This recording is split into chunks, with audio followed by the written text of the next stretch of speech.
If you're familiar with my channel, then you know that I've done a couple of first 6 encounters videos where the first 6 Pokemon I meet are my team, and that's it. I can't use anything else. However, I decided to make things a little more chaotic this time. In this video, all gym leaders will have random teams, all starters will be random, and most importantly, wild encounters are completely randomized. I might end up with terrible stuff, or I could have something crazy. This is going to be interesting. The 3 starter choices are Azurill, Mareep, and Whismur, so I obviously go for Mareep.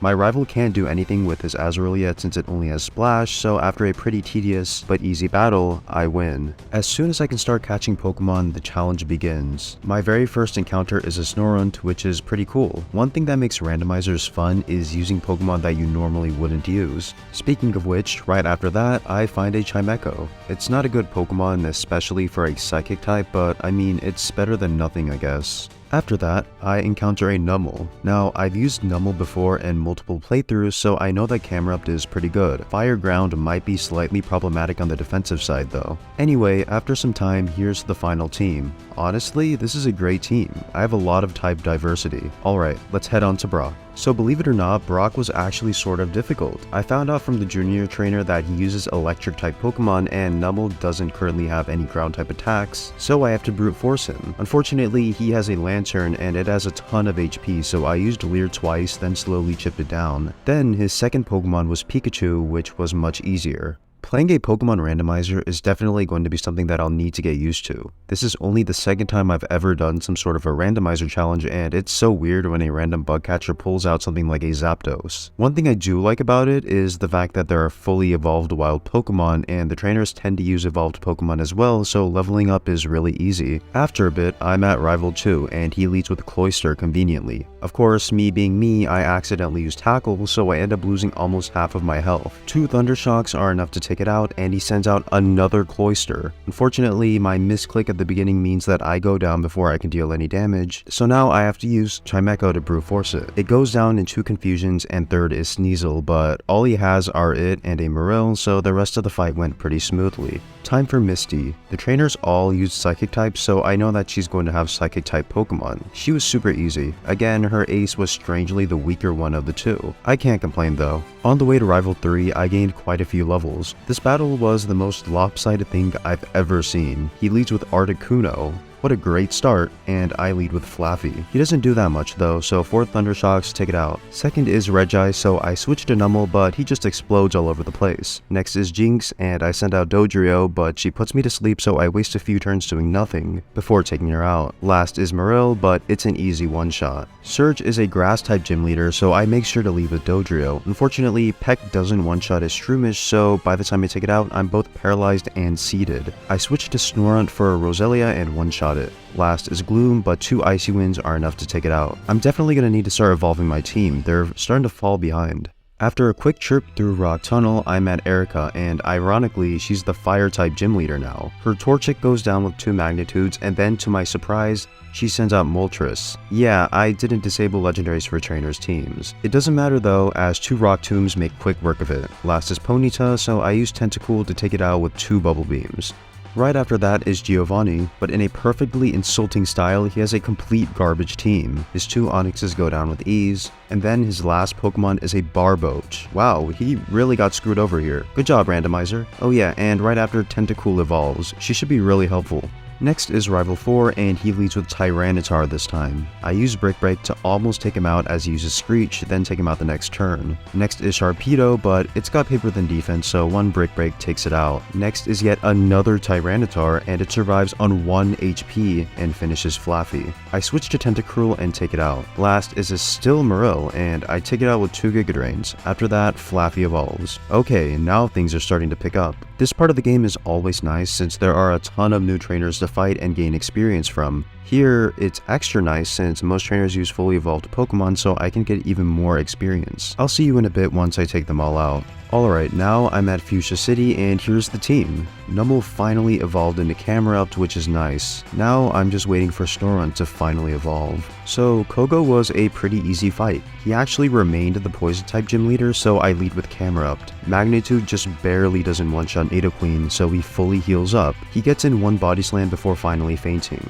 Next is Weepinbell, but Flamethrower one-shots it. Third is Ivysaur, and I also one-shotted with a Flamethrower, and last is his Venusaur, and Flamethrower does about 70% of his health before he takes me out. I finish him with Snorunt's Ice Beam to give it some more experience. On to Rival 5, however, he only seems to use water types, so I completely swept his entire team with Ampharos. Also, he finally evolved his Marill. Took him long enough. Right after that is Giovanni again, but his ground types were no match for Tentacruel. I'm a little worried though that he'll be hard once I fight him in Viridian City, since I made it so that every trainer's Pokemon above level 40 is fully evolved. Next is Sabrina, and she's the Steel-type gym leader here. Again, she was a pretty easy win. I won the entire fight with just Camerupt. This team is doing really well so far. After that, I surf to Cinnabar Island and fight Blaine. He uses Dark type, so I lead with Ampharos to take them all out with Brick Break. His Houndoom does a lot to me with 2 bites, but I take it out. Second is Murkrow, but Thunder Punch one-shots it. Third is Mightyena, so I use 2 Thunder Punches since he lowers my attack with Intimidate. Last is Shiftry, but he uses Harden, so I just switch to Camerupt to win the fight. And finally, we have Giovanni. Unfortunately, I got super unlucky and he leads with Groudon, setting up Permanent Sun, making Tentacruel a lot weaker, so I lead with Chimecho instead and put it to sleep, then take it out with a few Psychics. Next is Swampert, so I put it to sleep, then take it out with Giga Drain. Third is Camerupt, but Surf doesn't knock it out and I go down. That's not good. I finish it with Snorunt and he sends out Donphan. Of course, with my luck, I get taken out with a crit rollout, so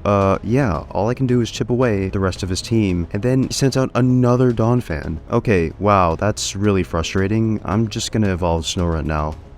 I try again after doing some more grinding, and here's how it went. For Groudon, I went with the same strategy of using Yawn, then taking him out with Psychic, which only happened this time because of a clutch special defense drop I got.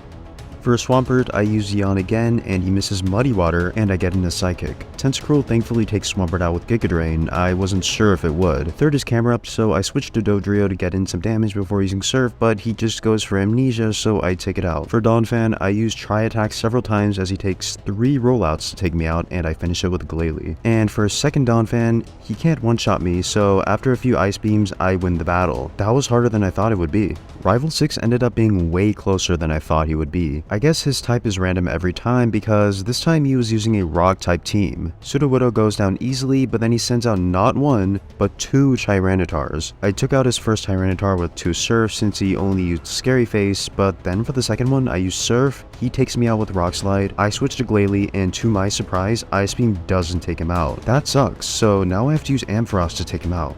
Last is Aggron, and I get a lucky crit Brick Break that brings him to about a quarter of his health, then I use Camerupt to finish the battle. So, seeing how close those last 2 fights were, I absolutely knew that I was not beating the Elite Four in the early 40s. I did some grinding in Victory Road, which took a lot less time than I thought since all of the wild and trainer Pokemon were fully evolved. Here's the team now. I'm still not 100% confident in winning, but I think it's possible. First is Lorelei, and she's the Ghost type specialist now. She leads with Gengar, so I use Glalie's new Shadow Ball to 2-shot her. Second is Dusclops, so I continue Shadow Balling away while she uses her weak Shadow Punches. Third is her second Dusclops, and I get in a Shadow Ball that drops her special defense before she takes me out. I switch to Camerupt for its high special attack, then use my new 150 power Eruption. I think that's the first time I've ever used that move since mostly slow Pokemon learn it. Anyway, fourth is Sableye, so I fear that she'll lower my HP, but she just confuses me. A few Flamethrowers later, I take her out. Last is Misdreavus, but it was another easy KO. Second is Bruno, but unlike normal Pokemon runs, he was actually pretty difficult. He starts with Dugong, which is bulky, so I lead with Chimecho to put it to sleep, then use Ampharos to take it out after a few Thunder Punches. Second is Glalie, so I use Light Screen and switch to Camerupt to take it out into Flamethrowers. It's really annoying that a lot of opponents are just barely not one-shots. Third is Articuno, so I use Camerupt to deal good damage, then go down and use Glalie to finish it. Fourth is Walrein, and this thing is a tank. I use Shadow Ball a few times to have its special defense, because without that, I doubt I can take it out. I let Glalie faint and then use Ampharos to take it out. Last is Jinx, so I use Thunder Wave and then Dodrio to finish the battle. Third is Agatha, the Bird Keeper. First is Dodrio, so I put it to sleep using Yawn, then one-shot it with Thunder Punch. Second is Crobat, so I continue using Thunder Punch, although being confused is pretty annoying. I switch to Tentacruel in fear of getting poisoned and take it out. Third is another Crobat, so I use Ice Beam, Surf, and Ice Beam again to take it out. Fourth is yet another Crobat. God, is Crobat the only flying type or something? Anyway, last is Jumpluff, and I thought it would be an easy one-shot, but she made the end 10 times more annoying by putting me to sleep, then using Leech Seed and Mega Drain. Really had to spite me there, did you? Fourth is Bug Catcher Lance, and he makes the terrible mistake of using Flatter at the very beginning on my camera up to doubling my special attack, so slowly but surely, I melt through his entire team. Finally, we have the champion. I lead with Chimecho just in case I need to put something to sleep, and it was the right call since he leads with Nidoqueen. I put it to sleep, then switch to Glalie and take it out with 2 Ice Beams. Second is another Nidoqueen, so I use Icy Wind to lower its speed, then use Ice Beam to barely take it out. Third is Whiscash, so I switch to Chimecho and realize something huge. He only has ground moves to attack. That means that I can freely set up 6 Calm Minds while he just sits there doing nothing. After setting them up, I one-shot Whiscash, then for Quagsire, I outspeed and also one-shot it. And then his second Whiscash also wasn't a problem, and now we only have his Azumarill versus my team. It unfortunately has Double Edge, so I did go down, but I still had Ampharos, so 2 Thunder Punches later, I win the battle. Not gonna lie, that run was pretty challenging. The fact that so many big fights consisted of fully evolved Pokemon right from the start really amped up the difficulty. Still, I found it to be really fun. Being able to use Pokemon that I normally don't use was a nice change of pace, and it made me realize that there are a lot of good Pokemon to use in-game, such as the poor little wind chime. If you've enjoyed, make sure to subscribe. I love doing these Pokemon challenges with a twist, and I have a lot more of this stuff coming soon. Anyway, thanks for watching, and I'll see you all later.